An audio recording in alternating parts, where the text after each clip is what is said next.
Ladies and gentlemen, welcome you all once again. I'm here to present yet another Piranha Bytes progress report, as I've come to call them.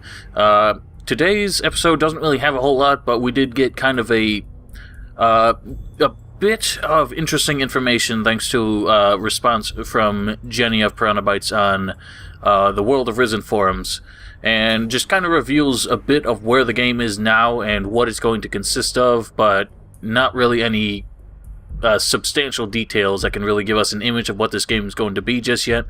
But just over a month since I made my last video, I just kind of felt like doing another one to just put my thoughts on the matter again. So to start with, let's talk about Jenny's answers. Just to a few questions, assorted questions by the users of the World of Risen forums, she revealed a few interesting points. Basically, where the game is in development right now, there's no real game yet to speak of. That point of development has not really been reached. The bulk of development so far has been on improving the engine and the technical features, designing the characters and the story, creating concept work and artwork, and basically just setting up the foundations for the real substantial development.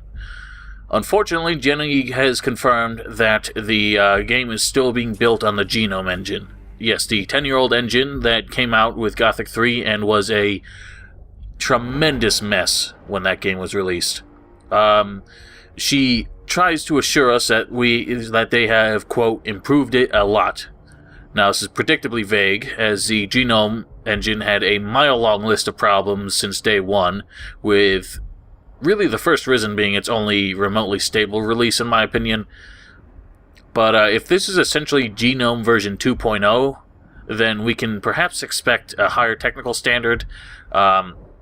The real advancements in the technology since Gothic 3 have not been noteworthy between each successive game, so if they spent a lot of time really hammering out a brand new version of this engine, then we could see something that's sort of along the lines of, say, Unreal version 1 versus version 2, but I really wouldn't hold your breath. I'm not really sure that they've had long enough to develop this engine and still be sure that it's gone to significant lengths to improve over the predecessor, so it's really hard to take that without a grain of salt, as it were.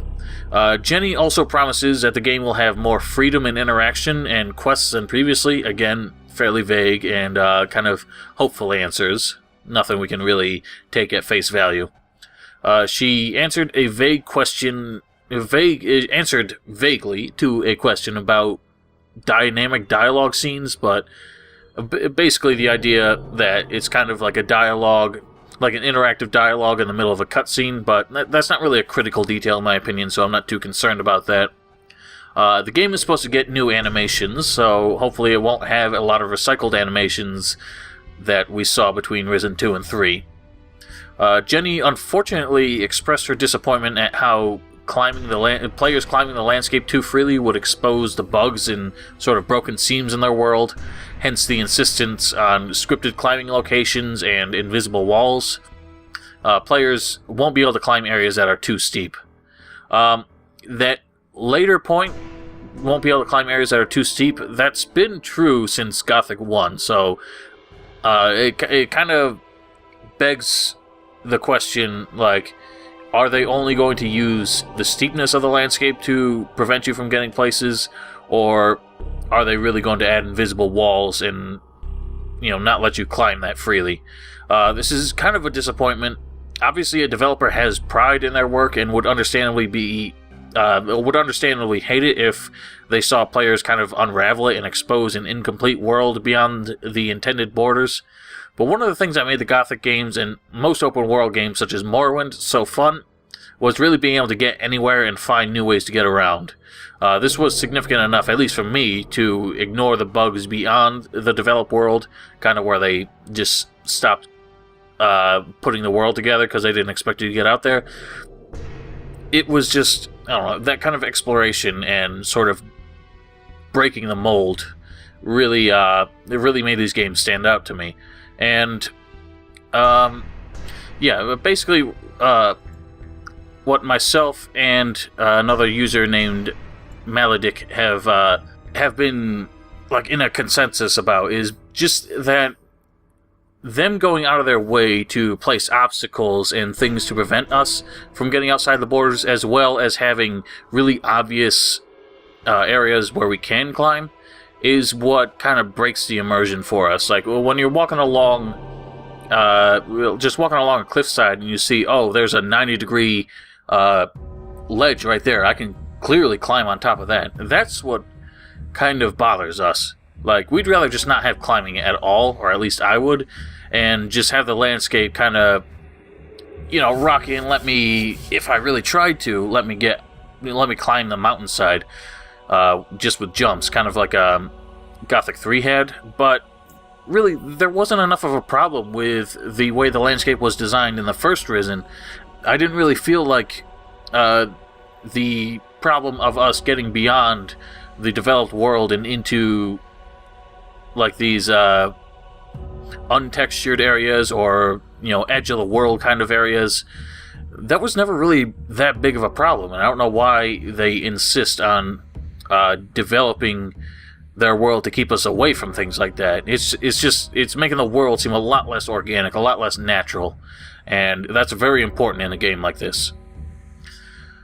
Once again, modding does not seem to be a big concern of theirs, and this is another big letdown about this game. The modding community for Piranha Bytes has been itching for a long time now to have new material to work with, and it's been repeatedly denied them. The first Risen did not release with any kind of significant modding tools, but the engine was open enough that some mod developers have actually produced pretty impressive mods for it. The Newland mod is one that I showcased a year or two ago on my channel, and that really goes to show how much could be done and how much people want to do with these games. And unfortunately, Risen 2 and 3 did not have any real modding accessibility to them, and that's really unfortunate. Fantastic mods are coming out for the Gothic games still, but the talents of these developers could go a long way to improving the longevity of the new titles, the new Risen games. And part of me wonders if maybe there's a bit of pride behind these decisions. Maybe the current authorities at Piranha Bytes just don't like the idea of modders working with their games and, quote, improving on them. Implying that Piranha Bytes has released a game that we didn't think was good enough. Not that we haven't made that clear already with our response to the last two games. Alright, straight up from Jenny, no remaster of Gothic is planned. So, ladies and gentlemen, just take a deep breath, bow your head, and just let those notions go. I've discussed this idea many times with my subscribers in the past and also on World of Risen, but it's really no surprise that they don't see this idea as profitable. They would have to sell the game to us as a core audience, and they probably just don't really have the source material for the original Gothic games anymore. Most developers tend to lose the source code, and we don't want to see another Silent Hill HD collection where they tried to re-release the game with incomplete source code and just have it a huge flop. And on top of that, the only people who would want a Gothic remaster would be us, the few people who are still giving a shit about Piranha Bytes. And in order for Piranha Bytes to remain profitable, they have to encourage a new audience. So I'm not surprised. I would love a remastered Gothic, but I can't say that I'm expecting it. There's no real detailed answer, but Jenny states that, quote, critical effects of some variety will appear in combat. By critical effects, the user who posed the question meant things such as enemies freezing, incineration, knockdown, stuns, and that kind of thing. Very little of this was present in the last two games. Fire and ice magic, for example, were functionally no different from each other, which was a letdown for me, personally, at least. Hopefully there will be variety present in the weapons and magic to make us think a little bit more critically about how we develop and equip our character, instead of just looking for a better weapon, and one weapon is objectively better than every single other weapon in the goddamn game. Yeah, that's just what I'm hoping for. I'm hoping the weapons kind of are distinct from each other a little bit more, and the magic as well. Alright, so there's not really much not really much to say about what we know so far, but let's just talk about the possible announcement, the reveal of the game. With no real game yet to see, according to Jenny, you can be sure that the announcement won't come with much, if anything, in the way of screenshots or gameplay video, if we are to expect it anytime in the next month or two. So this likely means that we've got a long time to wait for this reveal. With Risen 3, the magazine Eurogamer had the opportunity to play a prototype of the game and offered readers some insight into how it played. From there, we saw nothing apart from a couple clips in the studio on German television until the roleplay convention demo, which revealed a large quantity of gameplay. Speaking of the roleplay convention, it's just around the corner in Cologne on May 16th and 17th. It is possible that Piranha Bytes may make an appearance there, as they did last year.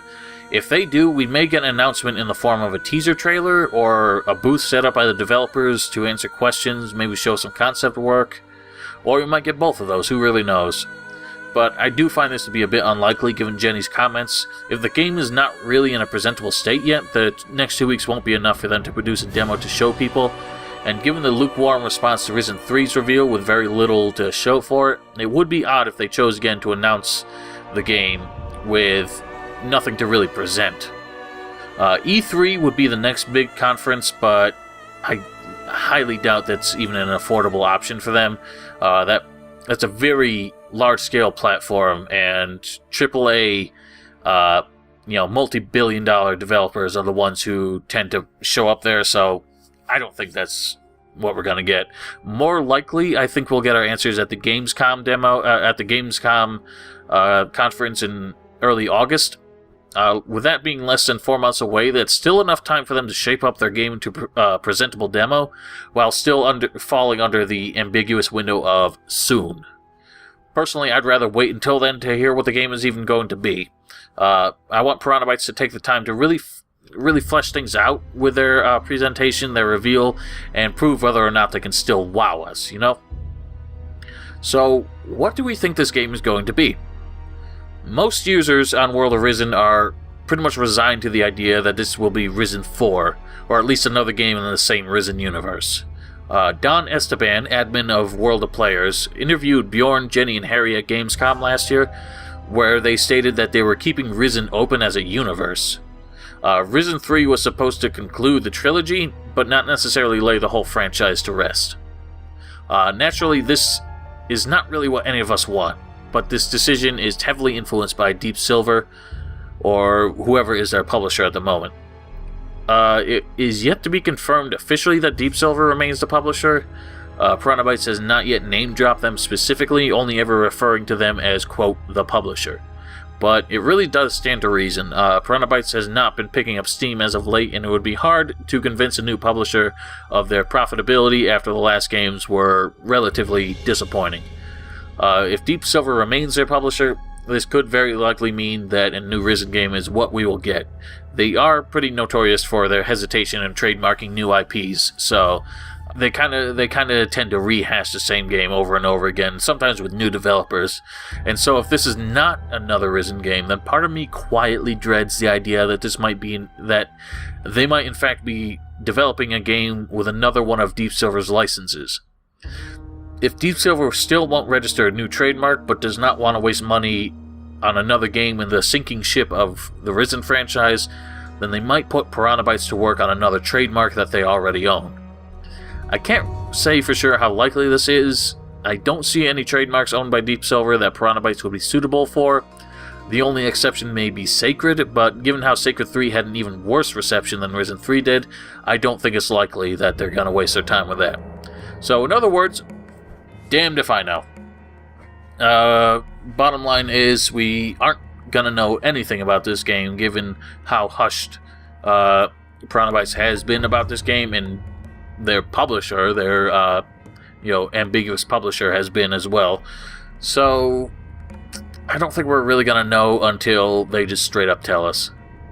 That's about it, ladies and gentlemen. I hope you enjoyed the video. Hope hopefully this stirs up a bit more discussion, because things have been quiet and a little boring lately. So thank you all for watching. Subscribe if you're new, comment, and we can talk about this in the discussion below. So once again, thank you all, and I hope you have a wonderful day.